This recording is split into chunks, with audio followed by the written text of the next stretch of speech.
अस्सलामुअलैकुम वरहमतुल्लाहि वबरकातुहू। फ़राइज़ सादिसा।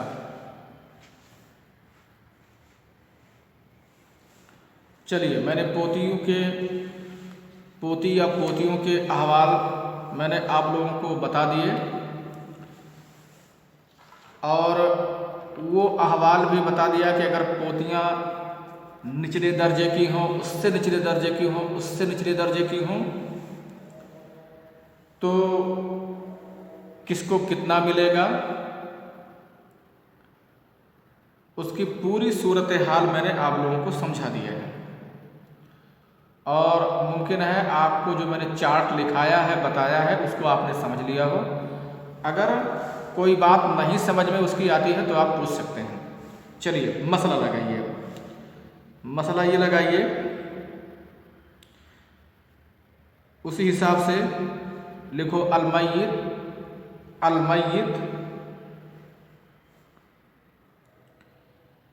फिर लिखिए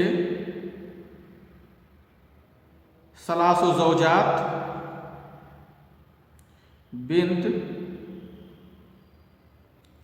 बिंतुल इब्न, यानी किसी का इंतकाल होता है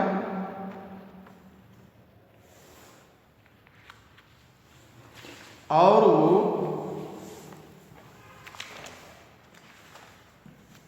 इन लोगों को छोड़ के जाता है।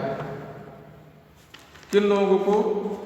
अपने वारिसीन में से, अपने वरसा में से किन लोगों को छोड़ के जाता है?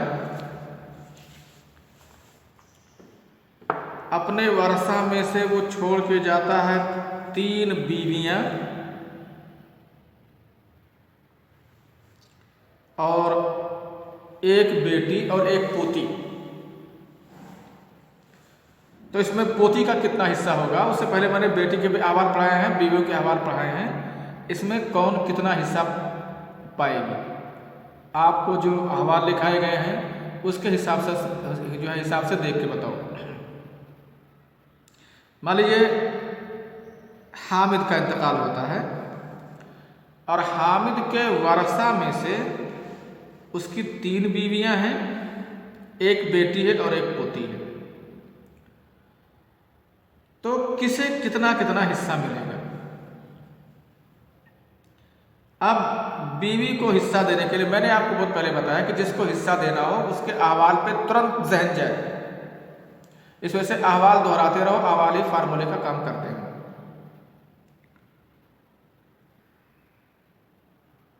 बीवियों की 2 हालतें हैं। बीवी या बीवियों की, एक आदमी की बैक 4 बीवियां हो सकती हैं। हाँ, एक बात जान लीजिए, जो बीवी की हालत है उसमें जो बताया गया है कि अगर फरा हो तो 1/8 है और अगर मय्यत की फरा ना हो तो 1/4।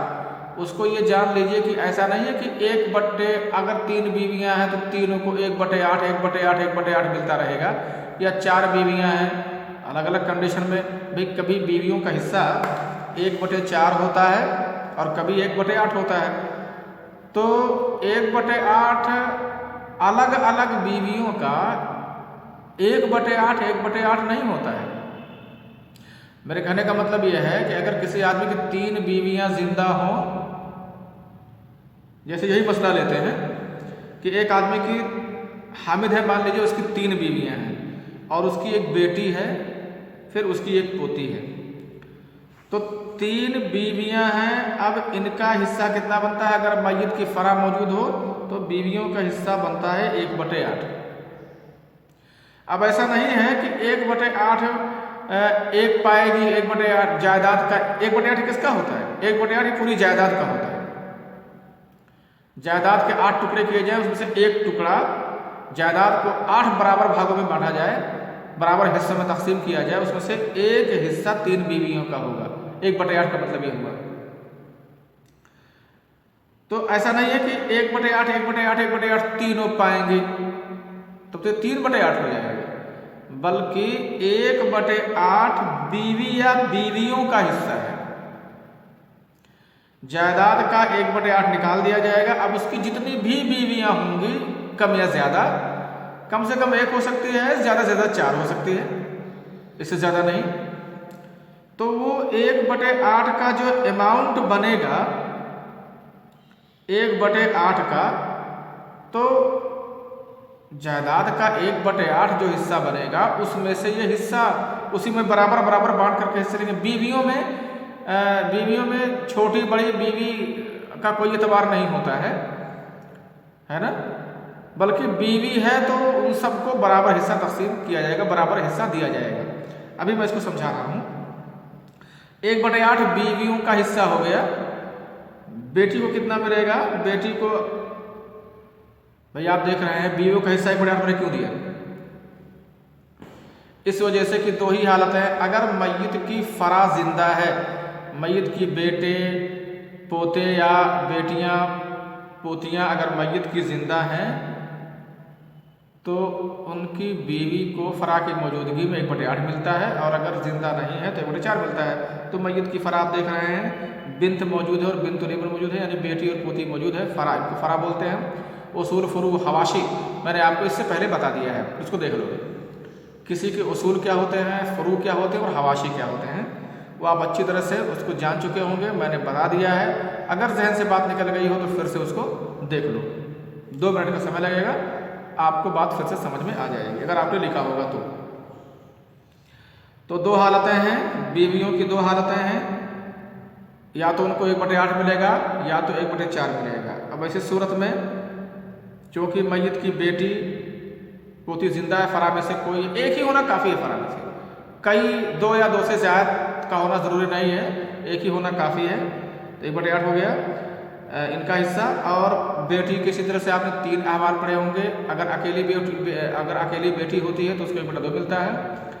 2 या 2 से ज़्यादा होती हैं तो उनको 2/3 मिलता है। और अगर अपने भाई के साथ यानी इब्न के साथ मय्यत की बिन्त जिंदा है और मय्यत का इब्न भी है तो उनका हिस्सा लिज़्ज़कर मिस्ल हाज़िल उनसैन हो जाता है, यानी वो असबात में से उनका शुमार होने लगता है। तो यहाँ अकेली है 1/2। इसी तरह से पोती आते हैं, तो पोतियों को जो हिस्सा मिलेगा, पोती का हिस्सा अगर अकेली पोती होती है, पोती का हिस्सा देने के लिए पोती के अहवाल पे आएंगे। पोती का हम लोग पोती का ही पढ़ रहे हैं। अकेली होती है तो 1/2, 2 या 2 से ज़्यादा होती है तो 2/3। एक बेटी के साथ पोती है तो 1/6 हिस्सा मिलता है पोती को। अगर 2 बेटियों के साथ है तो कोई हिस्सा नहीं मिलता है, क्योंकि 2/3 तो पूरा हो जाता है। और अगर 2 बेटियों के साथ हैं, 2 बेटियों के साथ और यानी पोती है, उसके साथ कोई पोता भी जिंदा है, 2 बेटियों के साथ पोती को हिस्सा नहीं मिलता है। लेकिन अगर 2 बेटियों के साथ पोती है लेकिन उसके साथ पोता भी जिंदा है मय्यत का, तो पोता अपने साथ अपने बराबर वाली और अपने से ऊपर तमाम पोतियों को हिस्सा दिलाएगा। ये जो आपको मसला अभी बताया गया है ना, अभी आपको जो कल और परसों में ये बात समझाई गई है फिगर बना करके कि मय्यत ज़ायद है तो उसकी पोतियां हैं बिन्तो अम्र, बिन्तो इब्ने अम्र, बिन्तो इब्ने अम्र, फिर बिन्तो इब्ने बकर, इसी तरह से बिन्तो इब्ने बकर, फिर बिन्तो इब्ने बकर। इसमें इस चार्ट में आप देख रहे हैं जो तीनों फरीक हैं, अमर, बकर, खालिद, इस तीनों फरीक में आप देख रहे होंगे कि ऊपर से हिस्सा पाएगी बिन्तो अम्र और बिन्तो इब्ने अम्र, बिन्तो इब्ने बकर, यही हिस्सा पाएंगे। यानी और बिन्तो अम्र का होगा 1/2 और इधर 1/6 हो जाएगा, 2/3 हिस्सा पूरा हो जा रहा है। बाकी निचले दर्जे की जो पोतियां हैं, यानी अम्र की पड़पोती और बकर की पड़पोती, उससे निचले दर्जे की पोती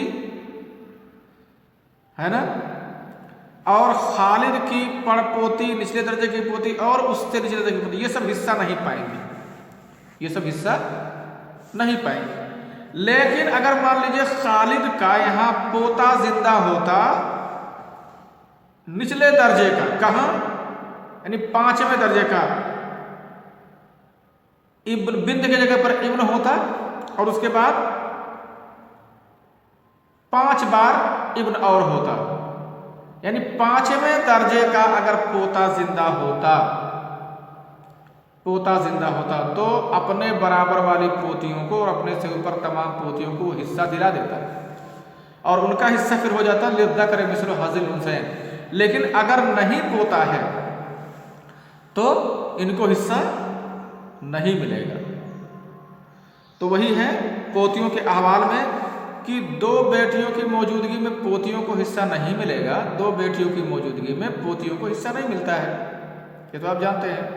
लेकिन दो बेटियां हों और उसके साथ पोती हो और पोती के बराबर का या उसके निचले दर्जे का अगर पोता होता है तो उनको हिस्सा मिलता है। एक हालत ये हो गई। और अगर बेटा जिंदा है तो पोतियों का हिस्सा किसी भी सूरत में नहीं मिलता है। ठीक है, तो इस सूरत में हम क्या देख रहे हैं? इस सूरत में एक पोती बेटी के साथ है, लिहाजा इनका हिस्सा 1/6। मान लीजिए मैयत के पास 24 रुपए है, 24 लाख है, 24,000 है, 24 बीघा खेत है, 24 मंडी है, कुछ भी 24 मत है, 24 कोई है, कोई चीज है 24। तो अब इसमें से किसका हिस्सा कितना बनेगा इसे जानने की कोशिश कर रहे हैं। जो मैंने बीवियों के बारे में बताया, ये समझ गए होंगे कि 1/6 क्यों है, क्यों पोती का हिस्सा 1/6 क्यों है? क्योंकि आपने अहवाल में लिखा होगा, आप किताब में भी पढ़ चुके हैं कि एक बेटी के साथ अगर पोती है तो पोती को हिस्सा 1/6 मिलता है। क्यों 1/6 मिलता है? क्योंकि उन दोनों का हिस्सा मिला करके 2/3 हो जाता है। अगर आप गौर करेंगे तो 1/2 और 1/6 जब आप हिस्सा मिलाएंगे तो 1/6 1/2 बराबर 2/3। सुनसान ये कैसे हो गया, आप इसको जोड़ के देख सकते हैं। अगर उतना हिसाब तो आप जानते ही हैं, 1/2 और 1/6 जब आप जोड़ेंगे तो 1/2 मुस्बत या प्लस 1/6 लिखेंगे और इनका जो मुदाअफ मुश्तरक बसीत आएगा, मुदाअफ मुश्तरक बसीत जिसे जू अज़आफ़ अक़ल बोलते हैं या एलसीएम बोलते हैं, इसका जो आएगा वो 6 है। फिर 2 को तकसीम करें 6 में, 2 3 6 और 3 को ज़रब करें 1 में, ये 3 आएगा। और ये 6 को तकसीम करें 6 में, फिर 1 आएगा, फिर 1 को ज़रब करें 1 में आएगा 1, तो 3 1 4 हो गया, 4/6 हो गया। 4/6 को अगर आप 4/6 या 2/3 दोनों बराबर है, कोई फर्क नहीं पड़ता है दोनों में, क्योंकि इसे आप करेंगे 2 दूना 4 2 3 6, यानी इसे आप जब आसान करेंगे सिंपल फॉर्म में इसको लेकर के आएंगे 4/6 को तो 2/3 आएगा। तो हम कह रहे हैं कि अगर निस्फ हिस्सा मिलता है किसी को 1/2 और किसी को 1/6 हिस्सा मिलता है तो ये दोनों मिलाकर के 2/3 हिस्सा पूरा हो जाता है। ठीक है, इसी वजह से पोती को 1/6 हिस्सा दिया जाएगा। अब 24 रुपए किसी के पास है तो किसका हिस्सा कितना बनेगा उसको देखते हैं। 1/8 वाले को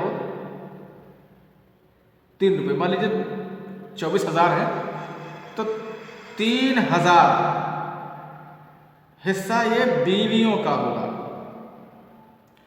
अब ये नहीं कि 3,000 होगा बीवियों का, 3 बीवियां हैं तो 9,000 होगा, नहीं, बल्कि 3,000 इन सबका हिस्सा है। बीवी एक फरीक है, बीवियां देखो इसमें 3 फरीक दिखाए गए हैं। इंतकाल होता है किसी आदमी का तो 3 बीवियां छोड़ के जा रहा है, बेटी और पोती, तो इसके 3 फरीक हो गए। 3 तरह के, एक तरह के वारिस को एक फरीक कहा जाता है। अगर मान लीजिए बेटी पोती है तो कहा जाएगा कि 2 फरीक हैं, यानी 2 तरह के वारिस हैं। फरीक को क्लियर कैसे किया जाता है, उसकी दर्जाबंदी कैसे की जाती है? जितने तरह के वारिस होते हैं उनको उतना फरीक माना जाता है।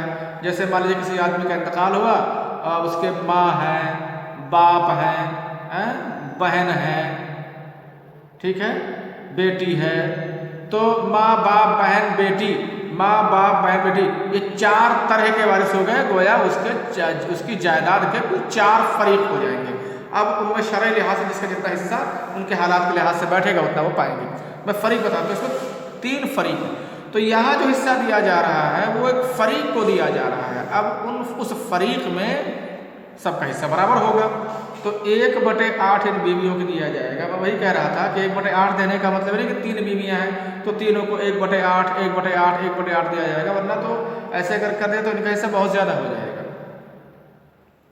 ऐसे अगर कर दिया जाए, अगर इत्तेफाक से 4 बीवियाँ हो तो 1/8 1/8 करने से ये 4/8 हो जाएगा और इनका हिस्सा 1/2 पूरा हो जाएगा, यानी आधा आधी जायदाद के मालिक यही हो जाएंगे। उधर सिर्फ जो औलाद है और वर्षा है उनका हिस्सा बहुत कम हो जाएगा। तो ऐसा नहीं है, तो इनका हिस्सा 1/8 में इनका हिस्सा हुआ और आधा में बेटी है और एक जायदाद का 1/6 हिस्सा यानी पोती पाएगी। अच्छा ठीक है, अब अगर कुछ जायदाद बच जाएगी तो फिर बाकी बची हुई जायदाद इन पर तकसीम कर दी जाएगी, यानी उसको रद्द करना बोलते हैं, बची हुई जायदाद को फिर से उन्हें बांटना। लेकिन आप ये जान लीजिए, एक चीज़ ख्याल रखिए कि रद्द में मियाँ बीवी पर रद्द नहीं किया जाता है। बाकी बची हुई जायदाद को मियाँ और बीवी पर रद्द नहीं किया जाता है, बाकी वर्षा पर रद्द किया जाएगा, सिवा ज़ौजैन, मियाँ और बीवी के अलावा, मियाँ और बीवी के अलावा। तो ये मसला आपने लगा लिया। चलिए ठीक है, एक और मसला आप लिखिए, बिनताने